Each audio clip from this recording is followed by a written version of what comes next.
I've played WarThunder for almost 10 years.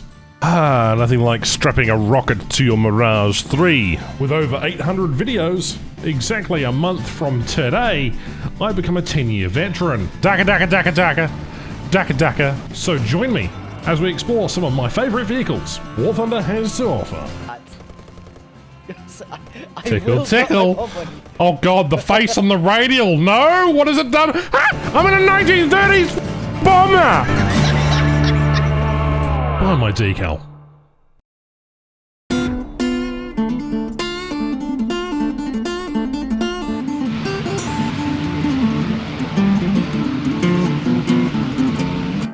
Righto, g'day. Apologise about the intro there. Cinematic bit being a bit all foggy. Wrong resolution. So, anyway, stuck it in anyway because this video needs to go out. This is the Focke-Wulf 189, and hopefully you're enjoying the little series that we're doing on some of the strange vehicles that I've encountered over my 10 years.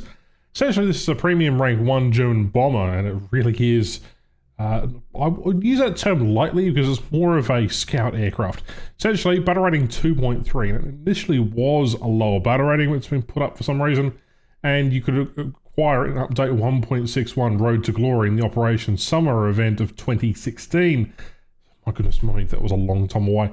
And it was available in 2017/18 Special Festive Quest, and was also available in January of 2018. And yeah, you could be accumulated as a rare vehicle and is only obtainable currently through the Galgian marketplace. Interesting fact, it's got French engines. They are inverted.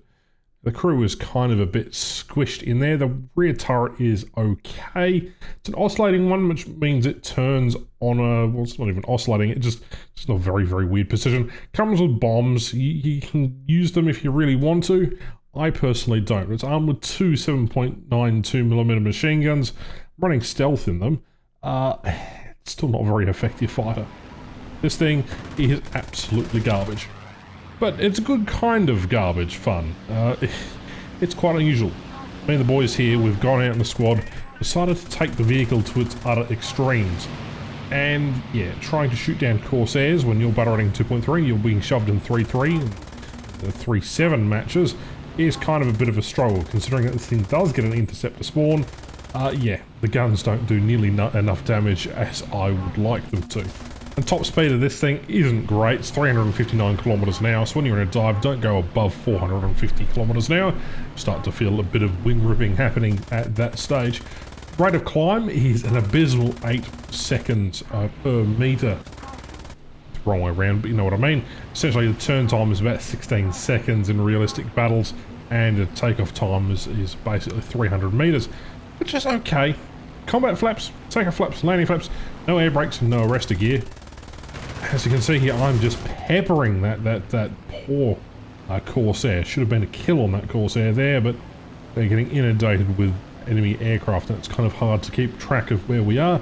Even though this aircraft does turn particularly okay, you're fighting Spitfires, you're fighting P-39s. Those things have hard-hitting cannons and 50 caliber machine guns. So in some cases, even though the British can turn with you, don't do as much damage unless they get 20 mils on you. P-39s and P-40s and some of the Focke-Wulfs that you'll be fighting in F-6Fs and F-4Fs, yeah, they kind of are incredibly lethal to this thing. So keep that in mind if you're using this as a pure bomber hunter slash, you know, fighter, because it really does struggle in some aspects. Of course, there's the kill on the Corsair, but this thing's incredibly weak. Take any form of hit and you basically lose the whole entire airframe. It's an incredibly unique looking aircraft, but it is primarily a light transport scout aircraft slash messenger aircraft. That's what its primary role. Its defensive armament's only there to serve in an emergency, and its offensive capability is only limited to two 7.92 MG17 machine guns with 500 rounds per gun for 1,000 rounds total. And yeah, they are pilot controlled. While the individual rounds are fairly ineffective, it is a good fire rate, but it does take a lot of ammunition in order to really take a bit of a hit from some of the fighters that have a little bit more armor. It is defended by two 7.92mm MG15 guns, one with 450 rounds per gun and one with 750, but don't count on them to save your life at all, because in most cases it is an extremely heavy fighter. Despite it being classified as a light bomber, the aircraft got nerfed recently since its introduction in 2016. As a result, it doesn't roll as well, it doesn't perform as well, the engines overheat rather quickly, and the gunner doesn't react as quickly as it used to.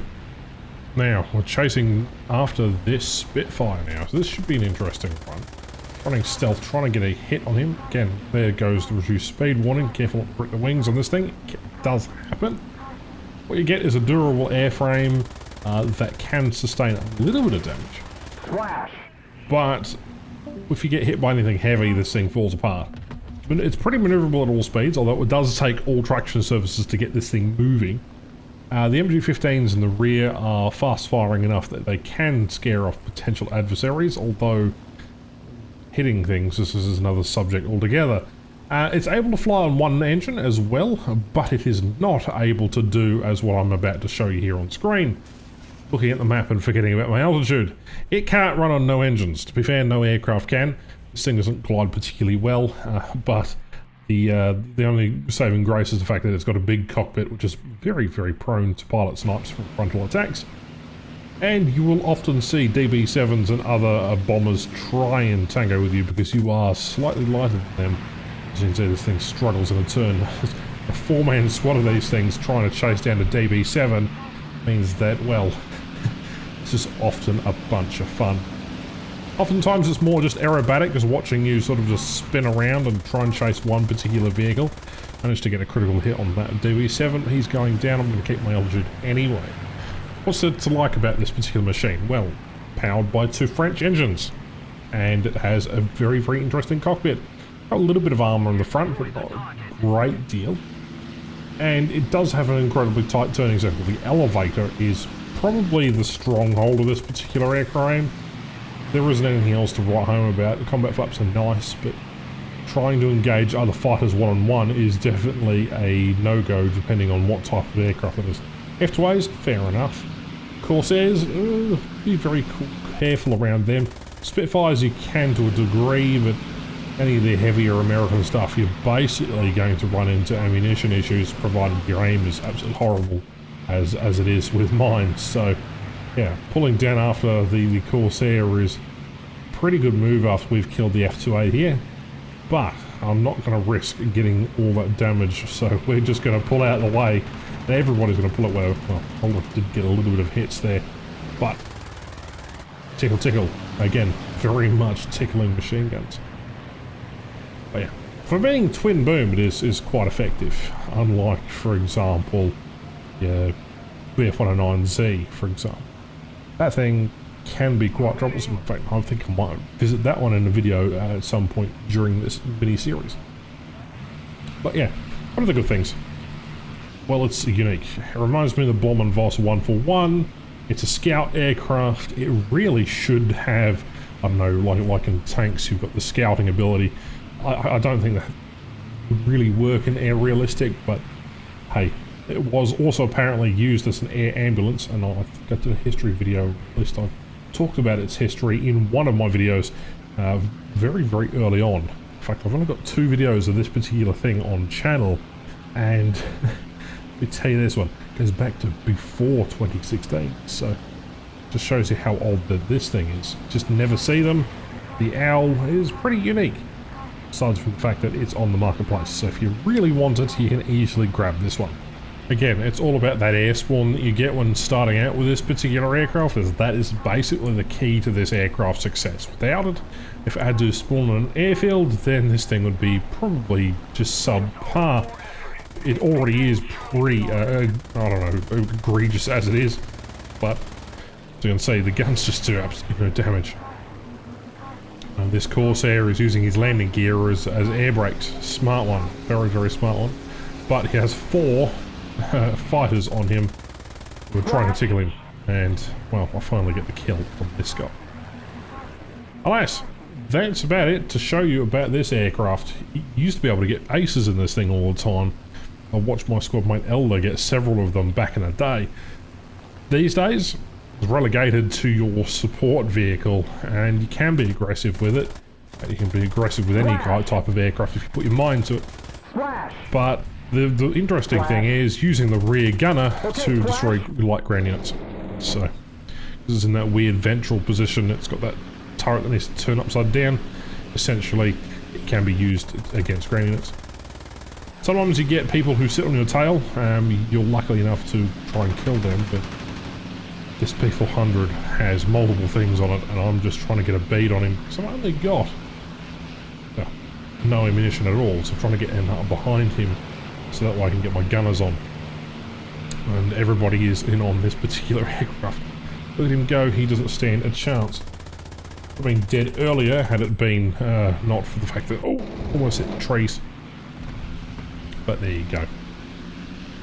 Bit of a short video today. Not showcasing a great deal. Again, I think that showcasing the wacky and the weird is a part of WarThunder's charm. So, let me know. Do you have one of these? If not, well, would you want one of these? And more importantly, you know, what other aircraft is there to look at that is kind of in the same genre, same wackiness? I think I've got a few up my sleeve, but you'll have to wait and see for those as they come out later down the line. Thank you very much for watching. Thank you to everyone who has watched the previous couple of videos covering some other wacky stuff. I'll be taking a look at some very, very rare vehicles coming up, so stay tuned. Granted,